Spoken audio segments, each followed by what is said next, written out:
Lorsque l'esprit règne à nouveau sur l'âme et le corps, l'enfant de Dieu n'est pas de ce chef sorti du temps de lutte, mais il entre dans un nouveau domaine, où elle se poursuit de façon plus subtile.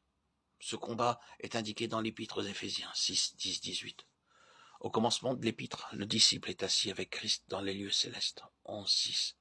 Un peu plus loin, nous le trouvons au sein de la bataille. Il nous est montré combattant contre les légions spirituelles mauvaises, et ayant à déjouer les ruses et les artifices du diable dans les lieux célestes. Ce qui prouve qu'une fois devenu spirituel, c'est surtout dans le domaine de l'esprit et contre des pièges et des ennemis spirituels que le chrétien doit être en garde. Esprit, ennemi qui cherche à l'égarer avec des difficultés d'ordre spirituel, bien plus qu'avec des tentations charnelles. Ce combat contre la chair, indiqué dans Galates 5, 17.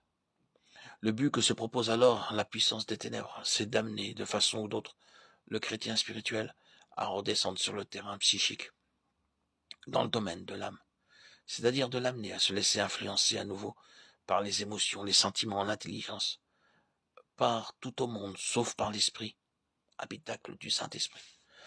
Il est donc de la plus haute importance que l'enfant de Dieu soit sur ses gardes et qu'il sache que les esprits séducteurs peuvent donner dans le domaine de l'âme une contrefaçon d'esprit. Ils pénétreront d'abord et par ruse dans l'homme extérieur, pour de là gagner l'âme, où ils provoqueront des émotions qui paraissent spirituelles et qui ne le sont pas. Quand ces émotions ont acquis droit de cité, elles peuvent devenir si fortes qu'elles empêchent de saisir les indications de l'esprit, et par là peuvent le réduire au silence. S'il ignore la tactique de l'ennemi, le chrétien s'attachera à cette contrefaçon et ne marchera plus selon l'esprit. Lorsque celui-ci, inutilisé, ne se fait plus entendre, les esprits mauvais suggéreront que Dieu guide par l'intelligence renouvelée. Ils essaient par là de couvrir leur intrusion et la passivité de l'esprit. En même temps, ils envelopperont la pensée d'une contrefaçon de lumière suivie d'une imitation de raisonnement et de jugement. Cependant que la victime s'imaginera qu'elle marche toujours dans la lumière et selon la direction de Dieu, ne discernant pas qu'elle obéit à des impulsions psychiques. Le danger n'est pas moindre avec les sensations physiques que l'ennemi peut provoquer pour imiter les intuitions de l'esprit. Le croyant qui n'en discerne pas la source et accepte ces sensations purement physiques se laisse alors guider par la chair à son insu. Pour déjouer ces ruses, il faut être en garde contre toute répercussion psychique consciente des choses du domaine de l'esprit, et même contre tout sentiment psychique excessif de ce qui est du domaine naturel. Que le chrétien soit donc vigilant afin de ne tomber en aucun de ces pièges.